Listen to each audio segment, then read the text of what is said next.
Hi there, my name is Ari and you might know me on here as Ari Betts. I'm a professional sports handicapper from Las Vegas, Nevada. Now you might wonder, what makes you qualified to talk about sports? My ROI over the past year has been proven across multiple sports over 30%. You might be thinking, well, that's great, but my buddy over here at the bar hits 7 out of 10 winners every weekend. Let me tell you that we're talking two different things here. I'm talking about ROI, which is return on investment, and 7 out of 10 winners, that's win percentages. That is completely different. And an also more inaccurate way of looking at how successful you are as a sports handicapper. For example, let's say you hit 7 out of 10 winners at minus 500 odds, so you're playing heavy favorites. Now, that sounds great. You might have had a successful weekend, but when you calculate your ROI at the minus 500 odds, you actually have a minus 5% ROI.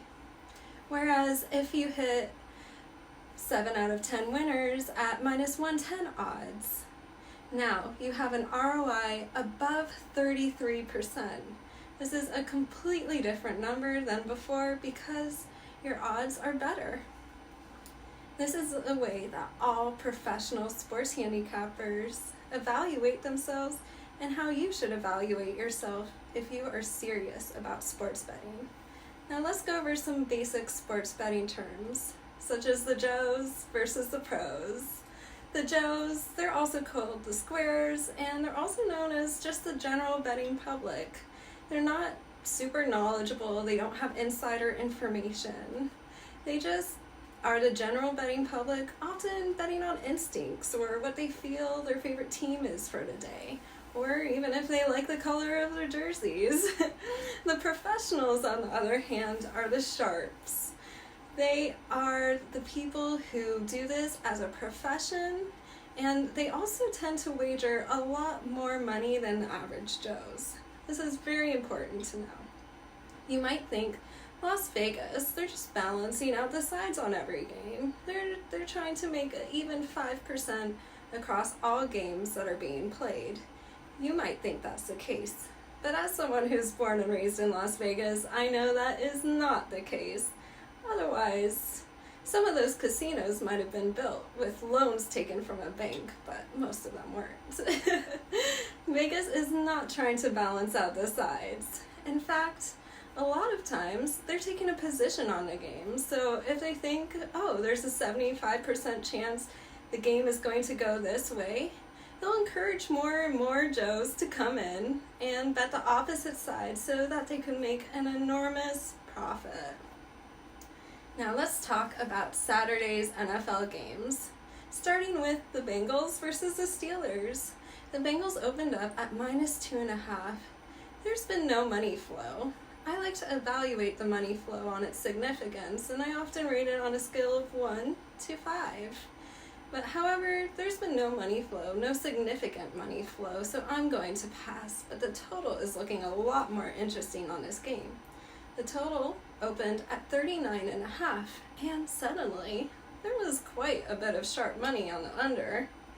So Vegas saw the pros were playing the under on the 39.5 and soon adjusted their line to 38.5.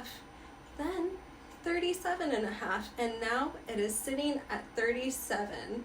The sharp money is starting to disappear at the 37 mark, but I would say this is a game to watch because the pros are liking the under here.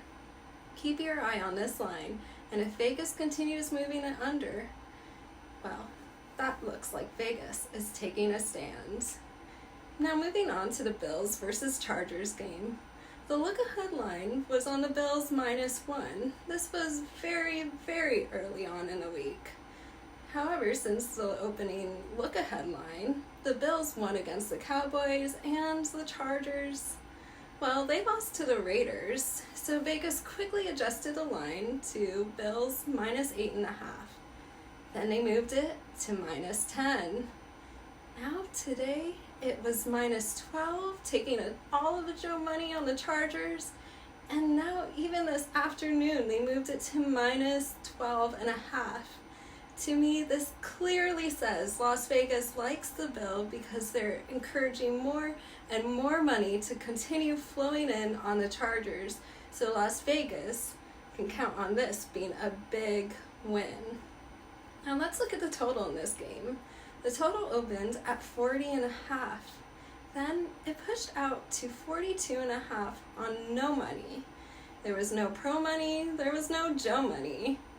Now, there has been some money starting to show up, and the total has moved to 44 on what I would consider level 2 money flow. So there is some significant money going on over. I would keep your eye on this one because the pros are clearly saying the over is looking good, and Las Vegas is agreeing with them here. Now, that's all I have for today, so make sure to check back in a few days for a few more games.